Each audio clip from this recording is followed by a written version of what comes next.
clearly we've seen the effects on people with Tourette syndrome. One thing that when I was younger, I lived with Tourette's, and I was given the diagnosis. One psychiatrist at one point said, look, Tourette syndrome is the mother disorder. And then with Tourette syndrome, it's actually a sad thing. They call it a comorbid disorder, or comorbidity, meaning not only do you just have one monster to deal with, that you have many other things. It could be OCD, ADD, ADHD, social anxiety, many other things.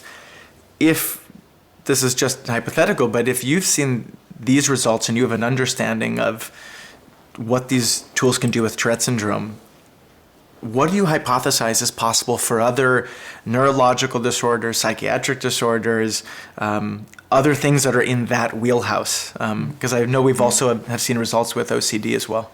I think that a lot of people could have much more happy, productive, prosperous lives with whatever neurology they have. Whether the manifestations of that neurology will be completely removed or not, I don't know.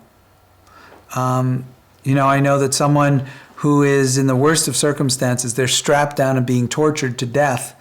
Some of them are in absolute suffering, and some of them, there's some very rare individuals who seem to be, transcendent of the physical pain. There's I think it's a Gaelic saint or something like that. And the man, they have him apparently, and they're roasting him over fire. They have him in between these two grids, and they're trying to get some confession or something from him. And they ask him, so what do you have to say? And he says, this side's done, turn me over.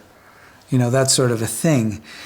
And although there's a defiance to that, it also illustrates the point, for some people, and you have I think in 1967 it was, where you had the monk sit down and they poured gasoline and he lit himself and burned for a principle. There are people who have that incredible joy over the circumstances of their neurology and their body.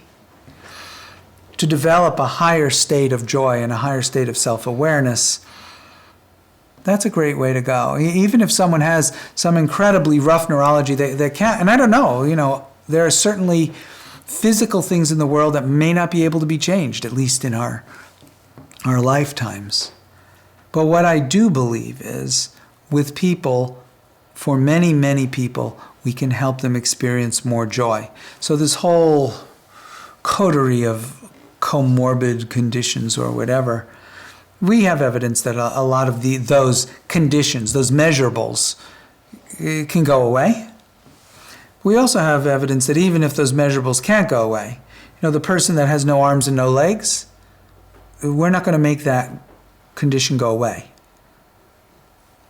It's other people's fields, regenerative medicine, all that sort of a thing. But with whatever they have, they'll be more joyful, I think. At least that's what our objective is. So I think we can work in many different fields. There are things where we seem to get consistent results.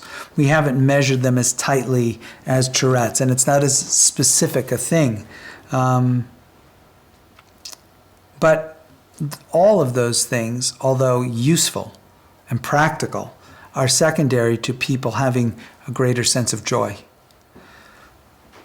So, yeah, I think things like OCD, migraine headaches, even certain fertility things, maybe fatigue things, who knows, attention deficit disorder things, autism, who knows.